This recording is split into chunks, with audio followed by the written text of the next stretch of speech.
Welcome to the Slop Farm. Enjoy the video.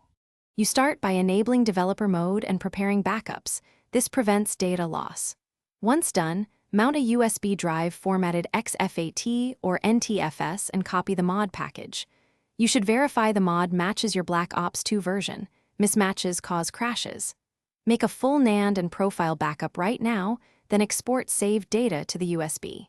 These steps keep your console recoverable, and they let you install safely without risking your main account.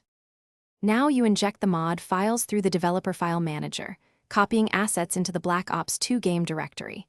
You will replace or patch RPF and DLL files as the mod requires, but keep originals in a dedicated backup folder. Do not overwrite without a copy. After moving files, run the integrity checks built into your toolset and adjust file permissions so the game can read them. If a launcher or config exists, set it to load your modified assets first. Finish by starting Black Ops 2 in offline mode to confirm the mod loads properly and gameplay remains stable.